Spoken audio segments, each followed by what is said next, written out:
Yeah, what up tonight? What's going on? Ladies and gentlemen, boys and girls all over the world. How y'all feeling tonight?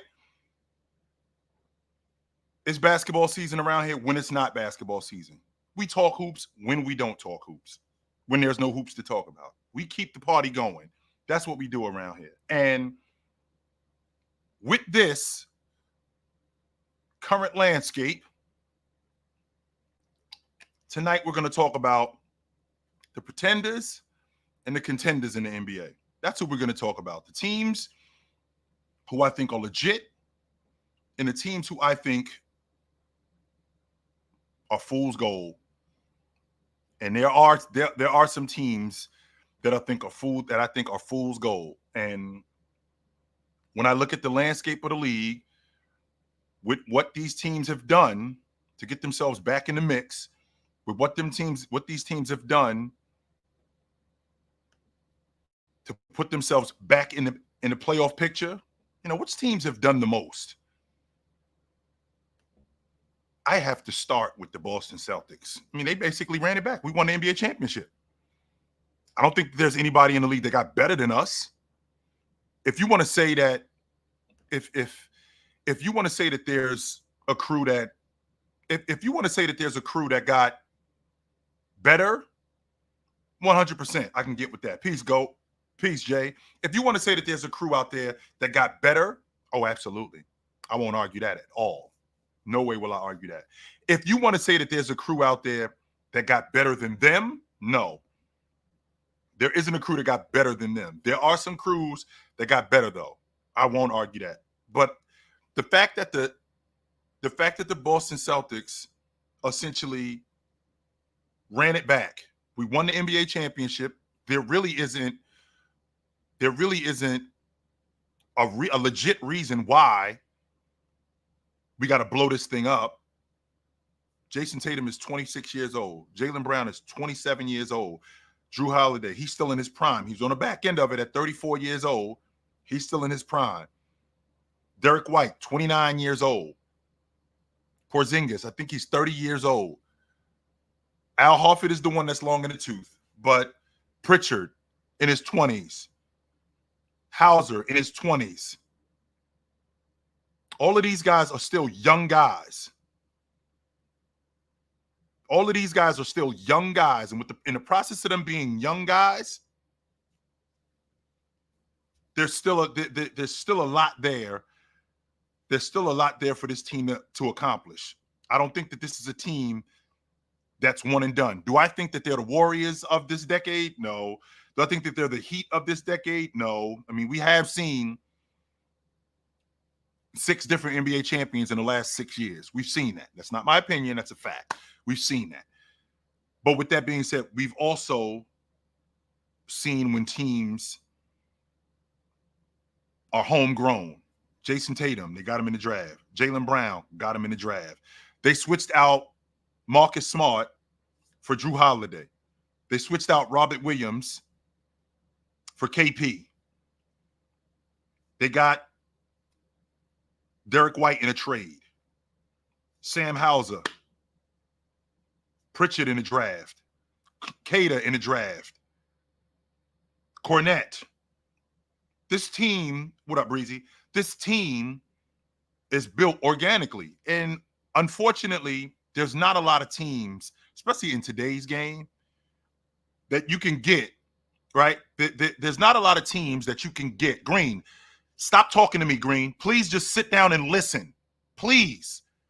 Please just sit down and listen. You have no room to talk about teams getting healthy. Your star player is made of glass. He's missed the playoffs 4 of the last 5 years. Do me a favor, my man. Please just sit down and enjoy the show. That's all I'm asking you to do. I'm not asking you to do anything else. Please just sit down and enjoy the show. That's it. And if you don't want to, you can go. Your star player missed the playoffs 4 of the last 5 years.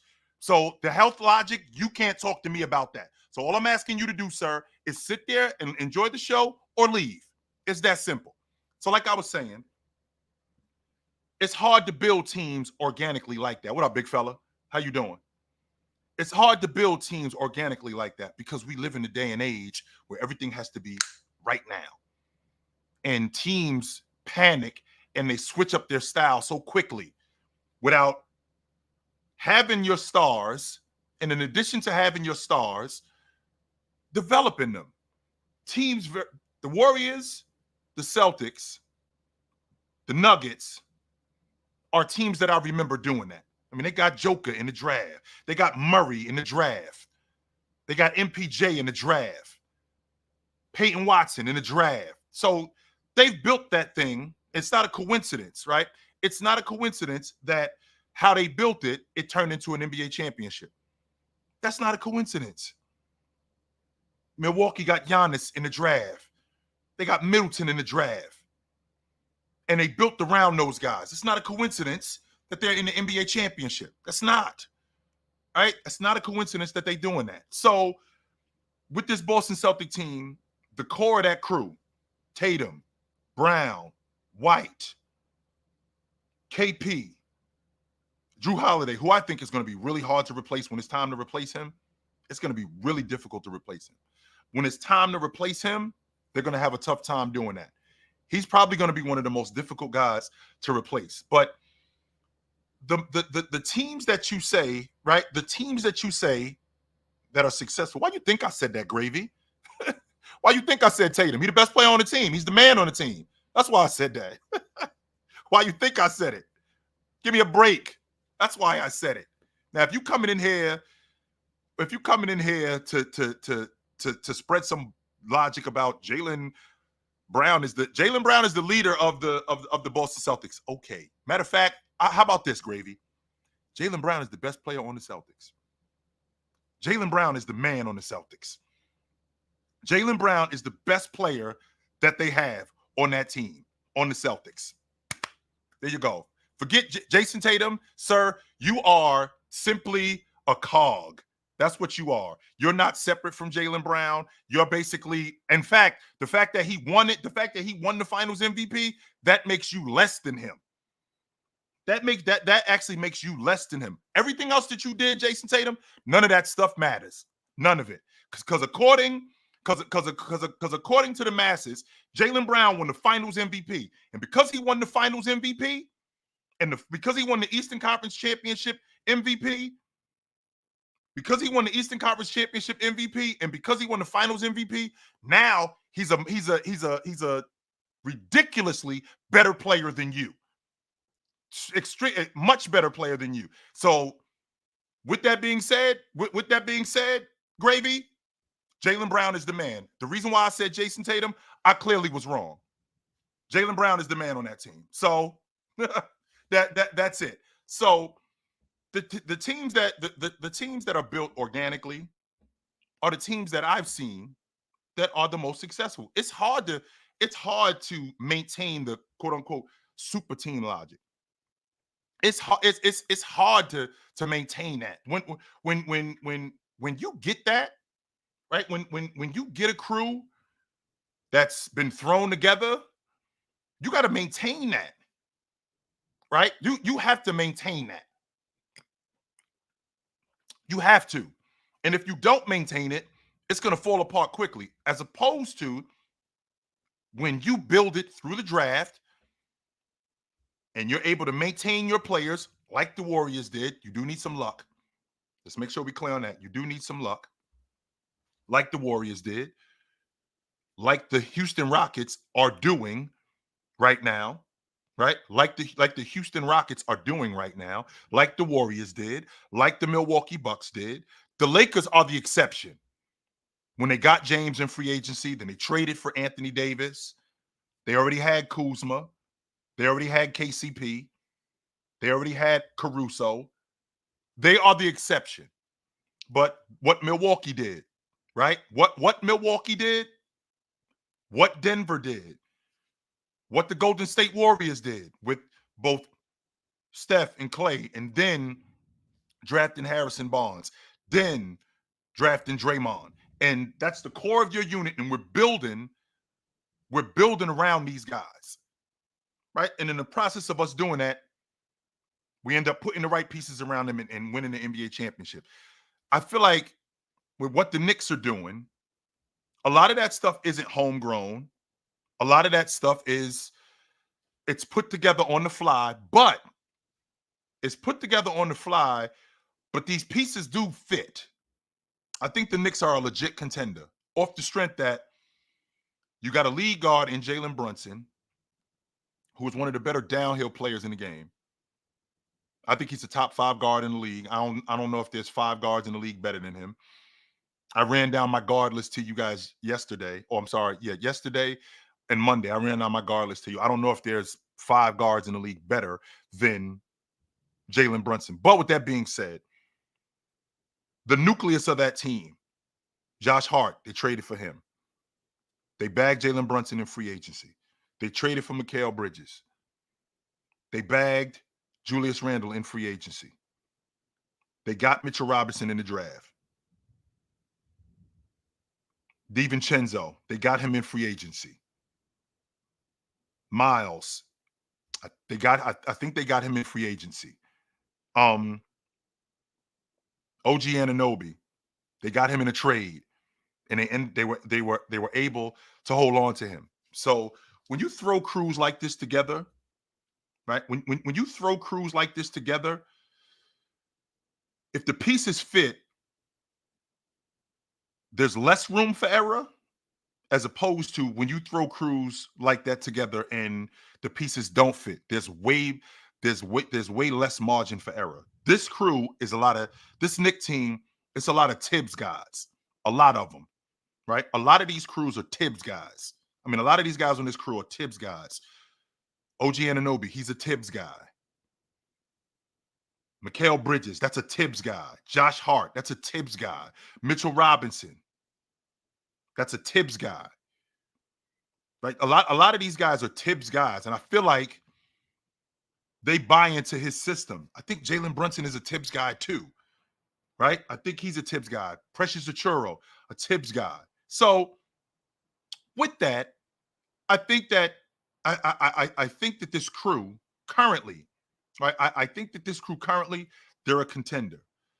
Now I know that I know that the Denver Nuggets, I say that they're a contender off the strength that they got the best player in the league.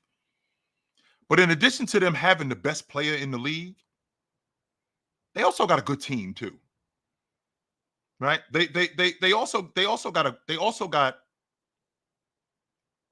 MPJ, who's one of the better knockdown shooters in the game, especially when he gets going. Jamal Murray, when he's healthy, I think that's the best 2-man game in the game. I think James and Anthony Davis are in the conversation, but we saw what they did to them both years in the playoffs. Smoked them in the conference finals in 23 and 4 games, even though those games were close, right? Those games were close. I mean, the game 4 came down to James missing the last shot at the buzzer. So all of those games were close, but they signed their core back. So they got Murray, who they got in the draft. They got Joker, who they got in the draft. They got MPJ, who they got in the draft, and Aaron Gordon, who they got in a trade, right? So this crew, with both Murray and Joker, that 2-man game is almost impossible once they get going. It led to an NBA championship. Jamal Murray is one of the toughest. He's one of the better tough shot makers in the league. Right? He's one of the better tough shot makers in the league. And with him being one of the better tough shot makers in the league, that puts the defense at a huge disadvantage. A huge disadvantage. If losing KCP is the difference in them winning and losing, then that means the KCP's value is a lot higher than I thought it was. It's a lot higher than what I thought it was. When I think about what he brought to this team, a guy who was a high-level defender. In the process of him being a high-level defender, he could still knock down the long ball, right? With him being able to knock down the long ball, he was good in transition. He was a really good fit for what they were doing in Denver, and it worked. But to lose him, right? To lose KCP in free agency, that's a pretty big deal. Because these are I feel like your glue guys. I feel like your meat and potatoes guys. These are the guys. These are the guys who help steer the ship. You know, for every James, if every Joker, if every Magic, if AC Green ain't on that roster, they ain't winning. If they don't have Udonis Haslem, we ain't winning. We not winning without Bruce Brown. We not. As good as Tim Duncan is, as good as Tony Parker is, we ain't winning without Bruce Bowen. We not. As good as those guys are, we need those meat and potatoes guys. So when you have, and then when you bring in vets like Russ, right? When you bring in a vet like Russ, which a lot of you guys in this chat and a lot of you guys in the basketball community, you still see Russ like what he used to be when he was in Oklahoma City. You still see Russ like what he used to be when he was the league MVP. When he was in Houston, he was 27-8. Russ is a rotation guard who's going to play limited minutes. That's who Russ is on this team, right? That's who Russ is on this team. He's going to be a rotation guard who's going to play limited minutes, but when he's on the floor, he can be effective because he's able to speed up the pace. That's why I think Denver is going to be a contender with off the strength that they had the best player in the league. They have one of the best tough shot makers in the league. They have an athlete in Aaron Gordon who plays great off the Joker, right? Who plays great off of Joker. In addition to him playing great off of Joker, MPJ also plays great off Joker. And with him playing great off Joker, that just enhances that crew.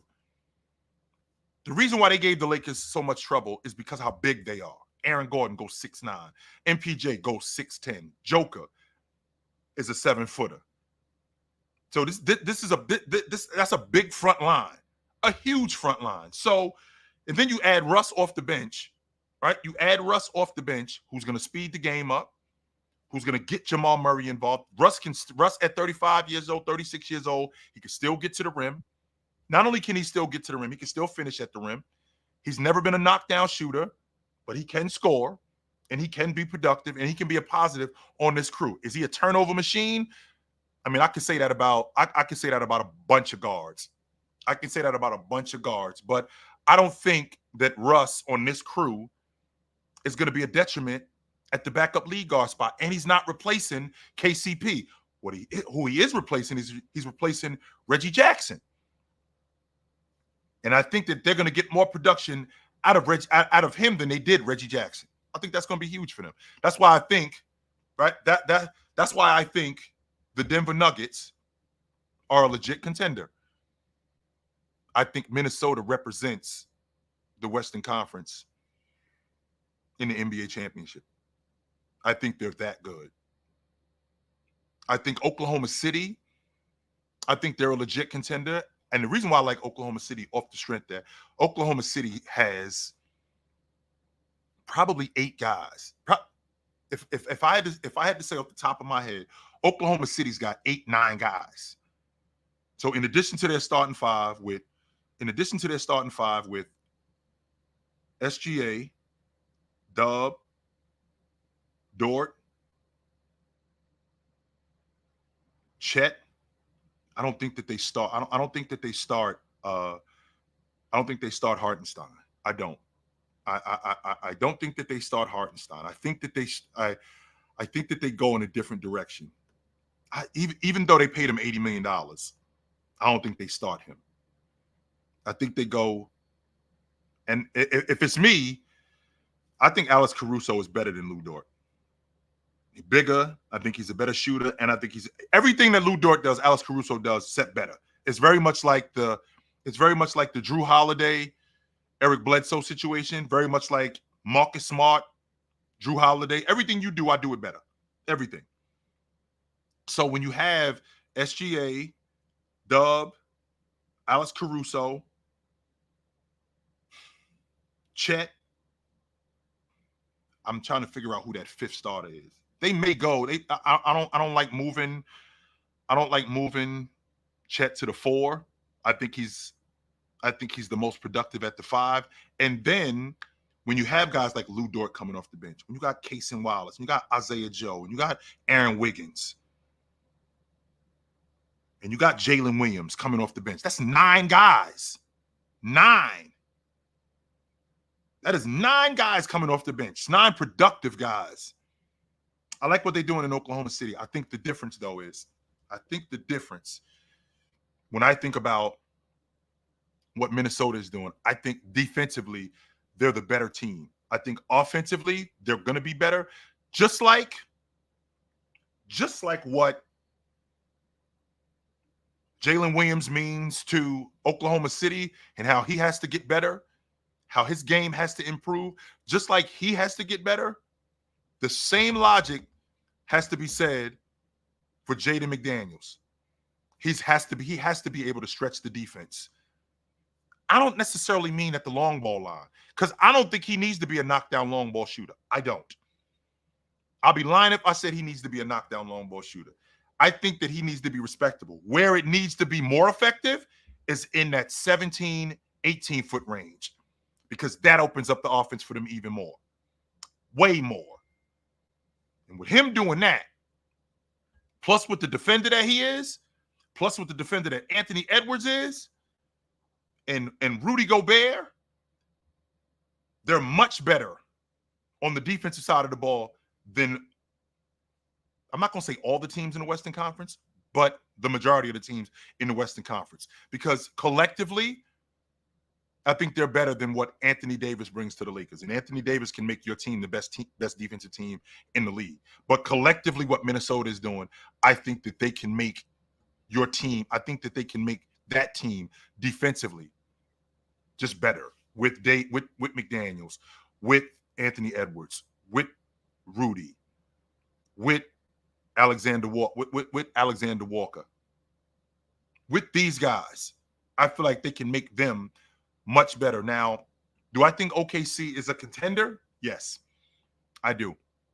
I think in the Western Conference, I'm looking at Oklahoma City and I'm looking at Minnesota, and I think that then there's a separation. That doesn't mean that Denver can't be the 3 seed. They could be the 3 seed and be 3 or 4 games out.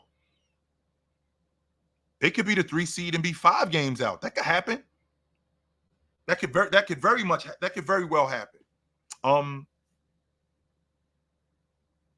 Milwaukee, I think, is fool's gold. I think we coming up on the end of Middleton. And if we coming up on the end of Middleton, and if we coming up on the end of Middleton, who are they going to replace him with? What's the plan with AJ? What's the plan with Bochan? They don't have a plan with these guys. And Doc Rivers has shown you time and time again how he feels about young players. That's why Thibault doesn't want to play there. That's why Thibault doesn't want to play for him. Even though I think Thibault would be a perfect fit for them because they don't have anybody to protect Damian Lillard on the wing. And I think Thibault is perfect for that. If they had that, they would be much better, but they don't. If they had that, they would be much better, but they don't. And I think the difference in Milwaukee, even though they have arguably the best player in the league, even though they arguably have the best player in the league, and I should be looking at Milwaukee the same way I do Denver, off the strength of them having the best player in the league. I think they fool's gold off the strength that their lead guard doesn't commit on the defensive end of the ball. He doesn't. He doesn't commit on the defensive end of the ball, and neither does Dallas's lead guard.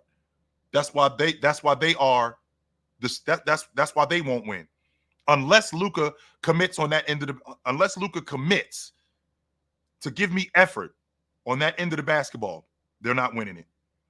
They're not winning it. There is no reason for me to believe that they can win it with that kind of effort on the defensive end. So Minnesota, I think that they represent the Western Conference because I feel like with that crew, I feel like with the crew that Minnesota has, because they basically ran it back. I mean, they lost Slow-Mo. Yep, they lost Slow-Mo, and with them losing Slow-Mo, that's a vet. That's a guy that gave you that's a guy that gave you real good minutes. But could Joe Ingles, could he help in that category? Not as much as not as much as people think. I think Minnesota with Conley, with McDaniels, with Cat, with Rudy, with Edwards, with Nas Reed, Alexander Walker, right? With Mike I said Conley already. I think Luke Garza. I think Luke Garza can give them minutes, but they stole Terrence Shannon. Y'all dudes talk to me a lot about Dillingham. They stole Shannon. Shannon was a top 10 pick until that nonsense happened, and he had to go defend himself in court and get out of that nonsense. He was a top 10 pick. Y'all dudes talk to me about Dillingham. Shannon is the guy. I'm pretty confident in that. Shannon is the guy. He, at the big guard that he is, how he can get downhill, how versatile he is. I love the fact that with Mike Conley, he's got the best of both worlds because he can also teach Dillingham. In addition to teaching Dillingham, he's also going to teach Shannon. Shannon can play the 1. Shannon can play the 2. Shannon can also play the 3 too at 6'5". Yes, he can. 100% he can play the 3 because he can guard threes. So a lot of you guys talk to me about Rob Dillingham, which I ain't saying I don't see it because I do see it when it comes to Rob Dillingham. However, they got an ace in their pocket in Shannon. I think they stole him. I think with them stealing him, that's a pretty big deal. That is a pretty big deal with Shannon. And I like the direction the window for the Minnesota Timberwolves to win the NBA championship is open. It is open. How long it's open? Teams don't have long when that window is open. Teams don't have that long. Minnesota, I'm not saying that they have a huge window, but it's open. And it's open for them to win right now. I will not argue that. I think Minnesota is a legit contender. I think Oklahoma City is a contender. I think Denver is a contender. Boston is the favorite. In the process of Boston being the favorite, I think the Knicks are a contender. I think Cleveland is too. I think Milwaukee is fool's gold. I love what they're doing, and I love what they're building in Cleveland. And I wouldn't be surprised if they were in the East Finals this year. That would not surprise me at all, considering what they have and the issues that they had last year with their health. Donovan Mitchell being banged up. Jared Allen was playing at an all-star level. I actually thought he was going to make the all-star team last year. He had a stretch. Where he was, I think he was 17, 12, and 3 blocks for like 2 months. I thought he was going to make. I thought he was going to make the all-star team. There was a stretch where I thought that he could make the all-star team. I think a lot of people who see the Cavs are watching them from the lens of what they saw 2 years ago when they got manhandled by the Knicks with a second-year Evan Mobley, a second-year Darius Garland, Jared Allen, who had never been in the playoffs before. They didn't have guys like Karis LeVert yet. The lights were really bright, and they couldn't handle it. And then last year, even though they advanced, they were decimated by injury. There was only 2 games out of the second seed in the East. 2 games. And with them only being 2 games out of the second seed, Mobley missed almost half the season. Jared Allen started off slow. He started off in and out of the lineup. He ended up, I think he only missed 5 games ultimately. Donovan Mitchell had a knee injury. But now you bring these guys back and they're healthy, and you have a really good coach in Kenny Atkinson. People don't give nearly as much credit. I love his schemes. I'm loving how that high-low action between Evan Mobley and Jared Allen is going to work. I think health is the most important thing.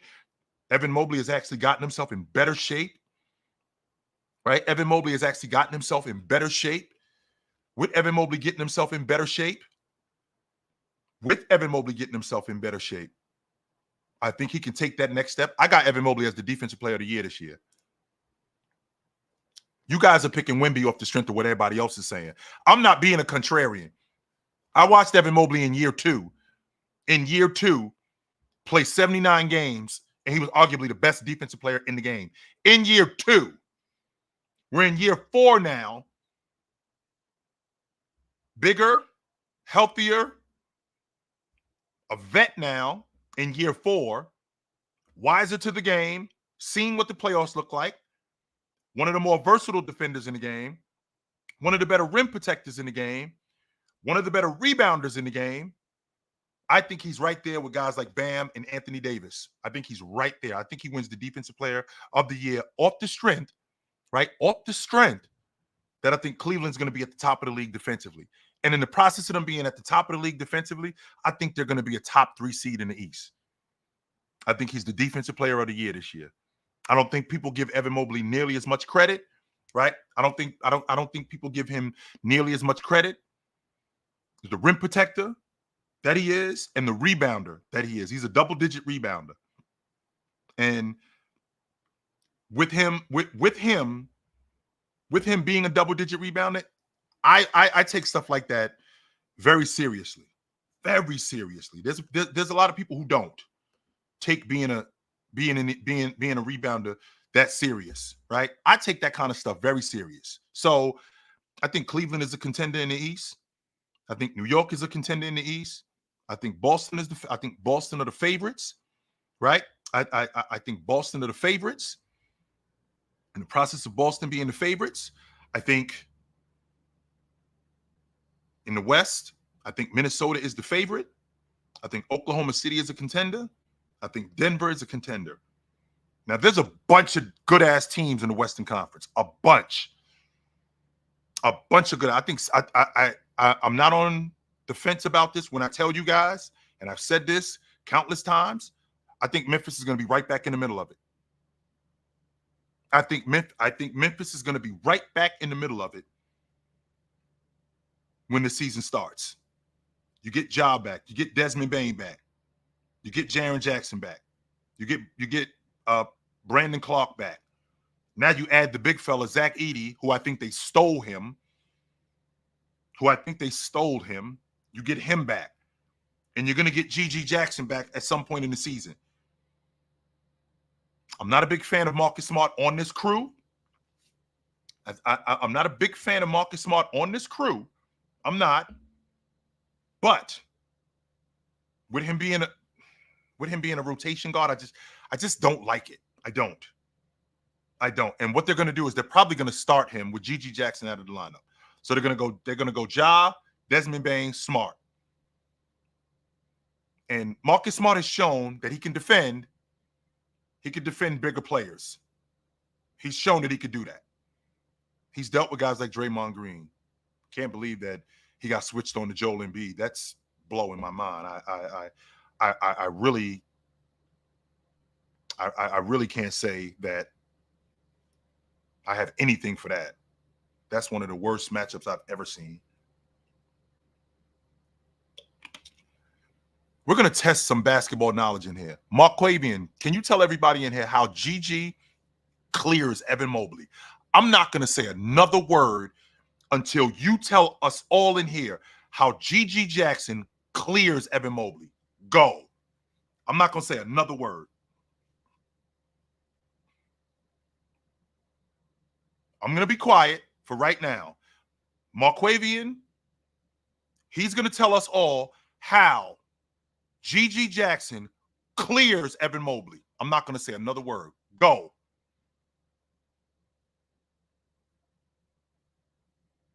I'm listening. I'm all ears. I'm all ears for this. Mm-hmm. I'm very much loving. Like I said, I'm gonna sit here.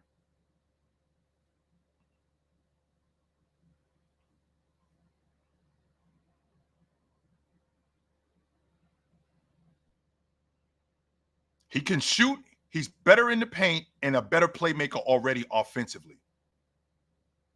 What are you basing that on? What are you basing that on? Because Evan Mobley has shown me that he can shoot the basketball too. And last I checked, Evan Mobley shoots close to 60% in the paint. So the idea that he's better in the paint, that's not true. That is so not true. You just want to be. Let me tell you guys. I don't know if you guys watch me on the panel. I'm not sure if you guys watch me on the panel. Marquavian is nothing but a contrarian when it comes to me. He's a ticket disciple. So when he comes in here, he comes in here sideways. 1 minute, he's like, peace, chill, salute, chill. But when he get around his homeboys, yo, cook that old bum. So he's a contrarian when it comes to me. So he knows that I'm an Evan Mobley guy. I don't know how many guys in here, to be honest with you. I don't know how many guys in here, if you're being honest with yourself, if you had to choose today, right? If you had to choose today, you are the general manager of a team. You have to pick between Evan Mobley and Gigi Jackson. Which one are you picking? And what I need you to do, take me out of the equation. This is what I want you to do. I'm not a Mobley guy, right? I'm not an Evan Mobley guy. I don't know anything about Evan Mobley. Take me out of the equation. You have Evan Mobley and Gigi Jackson. These two guys side by side. And you have to pick one of these guys for your franchise. Which one are you picking?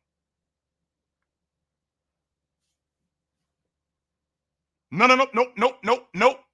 You can't tell me 1 minute, you can't tell me 1 minute that he clears him and then the next minute tells me it depends on what I have. That doesn't work, sir. Either he's there or he's not.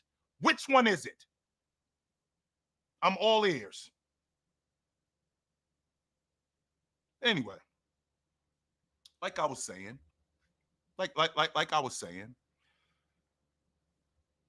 when you get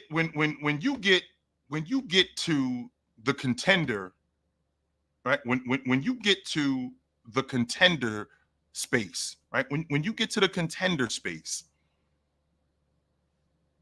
the margin of error, the margin of error is this, right? The margin of error is very short because one, teams are coming at you different. Two, you don't really have a lot of room for error because that window isn't open long. So teams like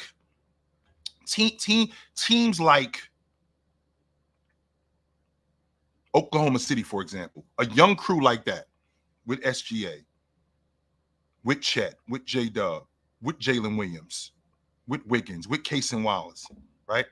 With these guys, right? With these guys, how short is that margin of error for that team? Because there is no room for error when you're trying to win it, when you get into that level. Because there's no guarantee that we're coming back here next year. There is no guarantee that we're coming back here next year. None whatsoever. Right? There is no guarantee that next year we're going to be back here. None whatsoever. Absolutely. So, because of that, right? Because of that, you got to capitalize on everything that you have right now, right? Everything that you have right now, we got to capitalize on that. So, when I think about the Memphis Grizzlies and them being in a small market, you got to get the draft right, right? You have to get the draft right. I ain't saying that. I'm not saying that you should get the draft right. I'm saying you have to get the draft right. You have to. In the process of you getting the draft right, you got to build around these guys and get a system in order to compete for the NBA championship. You got to do that. You have to. You have to. So I'm thinking to myself, how long is the window open for teams like Oklahoma City? Right? Oklahoma City. Minnesota, who Cat, I think, is 29.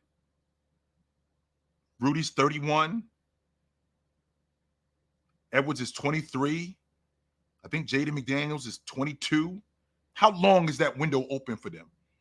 You know, Rob Dillingham is the same size as Mike Conley. Meanwhile, Shannon, right? Meanwhile, Shannon, right? Meanwhile, Shannon, as the rookie that he is, you can build around that. Right? You can build around that. So how much how much time do these teams actually have? Did I not say Green? Did I not say Dallas? I think Dallas is a contender because they got Luka. Can they win it? No, I don't think so. Until Luka shows me that he'll give me consistent effort on the defensive end, no, they can't win it. No, I don't think so. Nope. I don't think that they can win it. Are they a legit contender? I think so. Yeah. They was in the NBA Finals last year. Yeah. And Luka's 25 years old. Irv's still in his prime, right? Irv's still in his prime. Let's see. Irv's still in his prime.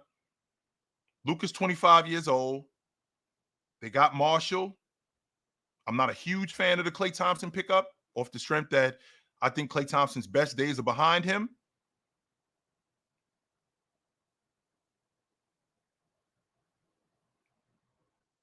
I think Derek Lively's going to be better this season. I think Gafford is going to be better this season. I think PJ Washington is going to be better this season because now they have under their belt a season of playing with Luka. I still think that offense needs to change a little bit. I think the ball needs to move a little bit more. But the fact that they got Luka, the fact that they got Luka, I feel like that makes them, right? I feel like that makes them just like with Denver. I feel like that makes them a legit contender. Can they win it? No, I don't think so. Mm-mm. I don't think that they can win it. So because I don't think Luka's going to commit on the defensive side of the ball. I've seen Luka beat guys to the spot. I've seen Luka slide his feet. I've seen Luka dive on the ball. I've seen Luka dive on the floor for loose balls. I've seen him get those 50-50 balls. The question is can I get that on a consistent basis from Luka? And I haven't been able to. A lot of that stuff is Luka on the offensive side of the basketball. And when you that good offensively, when you are that good offensively, the gap defensively, even when it's that big, I feel like some things can, I think some things, I just feel like there's some things that we can protect you from. And with Luka, you have Najee Marshall. You got Lively. You got Gafford. Because I can't sit here and tell you that I can't sit here and tell you that Donovan Mitchell and Darius Garland aren't in danger when they got Evan Mobley and Jared Allen behind them, but then turn around and tell you that Luka's not in danger when he's got Gafford, but Luka's in danger when he's got Gafford and Derek Lively behind him. Those two things don't work, right? Those two things do not work. If I think that both Darius Garland and Donovan Mitchell aren't in danger because they got those two big guys behind them, Luka should be the same way, only except Luka doesn't give me the effort, right? Luka doesn't give me the effort that those guys give me on defense. That's what the problem is. It's not because of the guys he has behind him. That's not the problem. No, not at all. That's not the problem at all. And if I got that effort from him, if I got more of that effort from him, right? If I got more of that effort from him, I think they would be much better. I do. I think that they could legit win the NBA championship. Legit. The Celtics should have swept them last year. They should have. Nick Tri-State gave me a super chat. He said, This going to be OKC year as long as they stay healthy. We'll see. Yeah, we'll see about that. Yes, we will. We will definitely see if they can stay healthy because you know being good ain't good enough. You need some things to go your way. So the Western Conference with Minnesota, Oklahoma City, Denver, Dallas, and I think that's as far as I'm going in the West. I'm this Laker team. I mean, I've said if they can avoid Denver, they still got to avoid Denver though. They still have to avoid Denver. Denver owns them, and I've seen right. I've seen teams that have teams that own them, but win the NBA championship because they was able to avoid them. The Rockets did it in '94. They was able to avoid Seattle, and in '95 they was able to avoid Seattle. That helped. But can the Lakers avoid Denver? Right? Can the Lakers avoid Denver? In the chat, I'm gonna ask this question for the chat, and I need you guys to be honest with me, right? I need you guys to be honest with me. Is there any team in the Western Conference that's looking at the Clippers like, yo, we don't want to see them dudes? Is there any team of the? And I'm gonna run down some teams. Oklahoma City, Memphis, Minnesota, Dallas, Denver, Houston, the Lakers, Sacramento. That's just to name a few. Are any of those teams looking at the Clippers going, we don't want nothing to do with them? And I need you guys to be honest with me because I don't think that there's a playoff team. I don't think Phoenix is looking at the Clippers going, we don't want to see them. I don't think that there's a playoff team that's looking at the Clippers going, we don't want nothing to do with them. I don't think there's one team that's afraid of them. One. There's not one team that's afraid of the Clippers. Not one. Not one team that's looking at the Clippers going, man, we got to see these dudes. Not one. Every team that's seeing them thinks they got a legit shot against them. Every team. So, Green, your logic that they don't want to see us, you are a part of the delusional Clipper fan base. You are. I don't know what to tell you, brother. I don't know what to tell you. So, what up?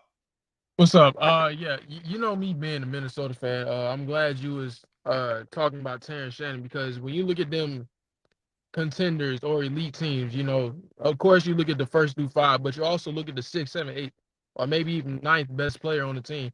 And I think Minnesota, they have Naz Reid coming off the bench. They can start for any team in the league, if I'm being honest.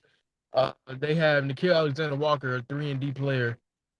They have, the rookie Rob Dillingham, who I think will just get better as the season go along because he's getting mentored by Mike Conley.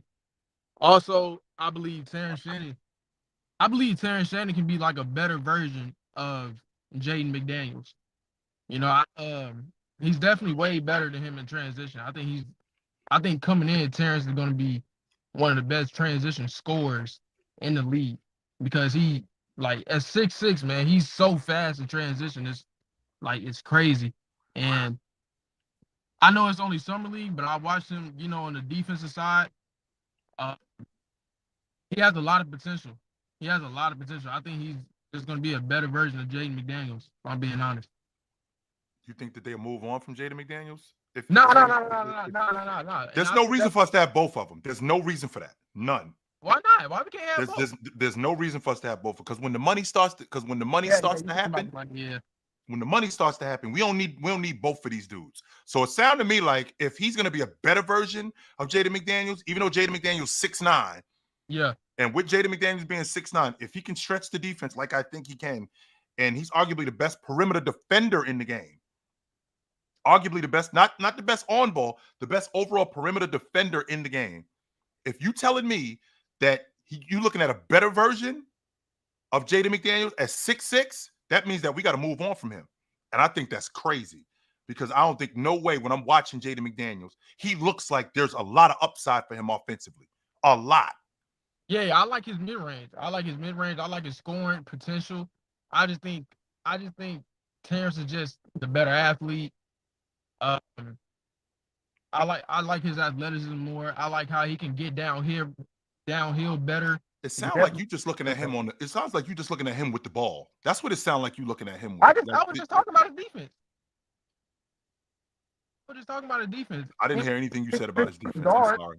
All I heard was he get downhill. He's an athlete.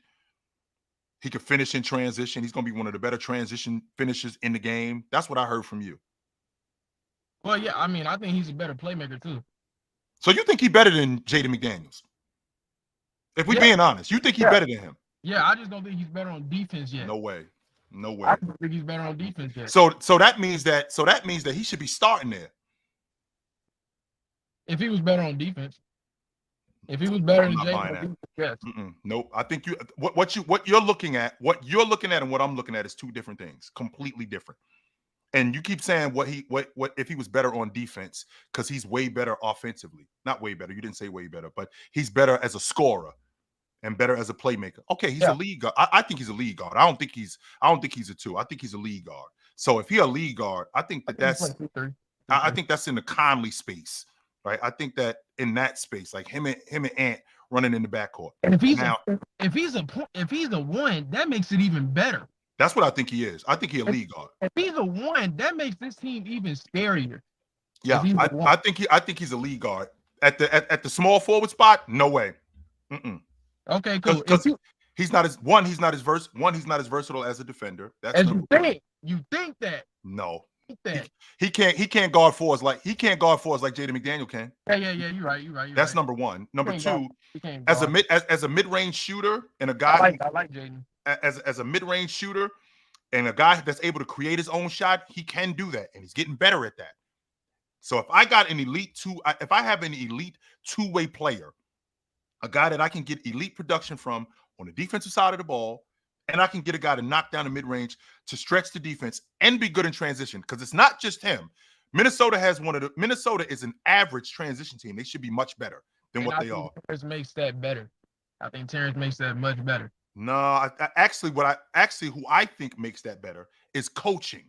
They got to speed the game up. It's not Terrence speeding up the game. Yeah, they got to speed the game up, because a lot of the stuff that they get in transition, it's not going to the rim. They play fast, but then they'll stop it. Like Anthony Edwards will go to the long ball line, or Anthony Edwards won't go to the rim when we're in transition. Jaden McDaniels, they'll stop at the long ball line. Alexander Walker will stop at the long ball line. Cat stopping at the long ball line instead of getting baskets at the rim. That opens up your transition game even more. So when I look at Minnesota and I look at what they are in transition, that's one of the main things that they have to shore up, and they got to clean up this season. One of the main things. So. All right, brother. Good to talk to you. I can't say with 100% certainty that Shannon won't be awesome, because I dug him in Illinois. Big guard, 6'5", 6'6", could get downhill. He looks like he can defend. He got into that nonsense. I actually think he's the steal more than Dillingham is. I think that they look at Dillingham as the predecessor to, I think they look at Dillingham as the predecessor to Mike Conley. I can get with that. I can 100% get with that. However, when I think about what Shannon does, I don't hate moving him to the lead guard, yo. I don't. He was going to be a first-team All-American. He was arguably the best player in the Big Ten last year until that nonsense jumped off. He was one of the best players in the Big Ten, and I think they stole him late in the draft. I think that they stole him, which is dope.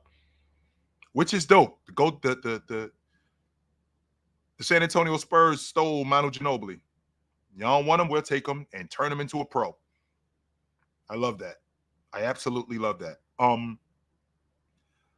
I think that the GG Jackson logic on Evan Mobley, I can't get with that.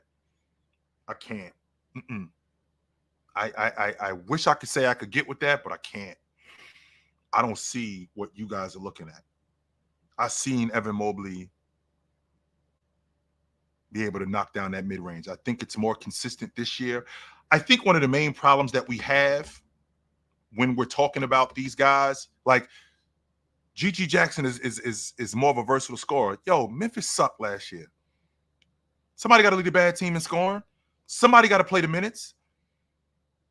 And I think with him on this crew, I think he's going to help them. But they were garbage last year. With them being garbage, GG had to play. And it wasn't in the leash, and the leash wasn't long. I mean, the leash wasn't short. The leash was long. What are you going to do? Take me out? What are you going to do? Take me out?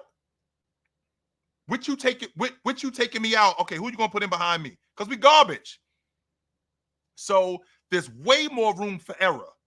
So if I kick the ball out of bounds, so, all right, come back the next trip. If I take a bad shot, all right, that's fine. I can still rock. I can absolutely rock. You know who didn't win anything either, Green? The Clippers didn't win anything. The Clippers didn't win a damn thing. I know that for a fact. They didn't win anything. I do know that. Of all the teams that didn't win anything, the Clippers didn't win shit. Not a thing. So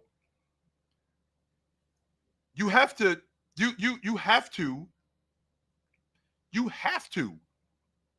at some point accept, right? You have to at some point accept when a dude is on a bad team that he could be productive. I'm sure if Evan Mobley is in, not in Detroit, not with Monty Williams, because Monty Williams would have screwed that thing up. He didn't want to be there anyway, right? Monty Williams didn't want to be there anyway, so he would have definitely screwed him up. So that's not I don't think that's the case for everybody. So what up? What's up, Chill? How you doing? What's up, brother? So I had a question for you. So I was thinking about it. Which one is more important to you? Starting the season off good, getting a good start of the season, or ending the season good and getting on the run going to the playoffs? So when the Nuggets won the championship, I think they lost 4 of their last 5 games. The Warriors, when they won it in 22, I think they dropped 3 of their last 4 games. Let's see. When the Rockets won the NBA championship in 94, they started off 16-0. They were 22-1 at one point. The Bulls got out to a really fast start when they won 72 games. I think when you get out to a fast start, I think that gives you confidence throughout the course of the season, as opposed to you trying to turn it on at the end and you get hot at the end. That doesn't mean that there aren't teams that, get hot at the end. The Lakers in 2001, they won their last 8 games of the regular season and walked to the Western Conference, walked to the NBA Finals because they ended up walking by everybody in the playoffs. But with that being said, I think getting off to a fast start and staying healthy, I think that's more important than in the end. Because if I got, I don't know, a month left in the season, because now what I'm doing is I'm fighting uphill. Like that Lakers team the Lakers in 23 when they played against Denver in the West Finals. Well, what happens if they get that start in the beginning of the season? They may get a different draw. They may not have to see Denver. They may be higher in the standings, and they might be in a better position to win, as opposed to, well, now we got to fight uphill and we got to win 15 of our last 20 games to get in the playoffs. Okay, yeah, I definitely was thinking about it, and I was wondering, like, which one is more important? Because, like, it definitely is important, getting off to a good start of the season. But Yep. I've seen teams get off to a good start of the season, like Milwaukee last year. If you get a favorable schedule, you can get off to a good start. Or if you just, depending on who you match up with, and, y'all can just start off season good. Because, some teams, they take a little while to get their breath under them, get their chemistry right, depending on if it's a new team or not. Yep. But, I think it's real important, ending the season on the right note. Like that last month, like you said, you finishing that last month and, going not even like let's say you go like 16-3 or even like 10-5 or something like that. As long as y'all kind of building y'all chemistry and know where y'all want to go towards the playoffs, right. and getting everything together and as far as game plans and everything like that. I kind of feel like that's a little bit more important to kind of, than the start of the season, just because so much stuff can happen through the season as far as injuries and trades can happen and, chemistry issues happen because, the season is a long season. That's So what I just happened think, with that's what happened with Milwaukee. I mean, like you just said, they were rolling early, right, and it became a dumpster fire. They ended up firing their coach, and exactly. it became something different. Yeah, I just think the last end of the season is just a little bit more important than the start of the season, just because so much stuff happened, and by the end of the season you kind of know where your team gonna be at. Yeah, that's fair. Absolutely. Good to talk to you, Okay. Davion. You know where to All find me right. at, brother. Hey, I appreciate you letting me on. Absolutely. All right, guys, it's about that time for me. You know what time it is when you see me. I'm gonna be out of town because PC, we got PC weekend coming up, so I'm gonna be out of town. So I will get with you guys throughout. I will 100% get with you guys throughout. I will be on a panel. I will try to get back in here throughout the course of the week. Me and Big Ox, we will go Saturday, 12 Eastern. So it should be good. It should be good. I will see you dudes. I will see you dudes soon. Until then, put on a suit, drink water, don't drink and drive. Hey man, call your mother. When last time you talked to your mother? Call your mother. I will see you guys soon. But until then, take it light, but take it.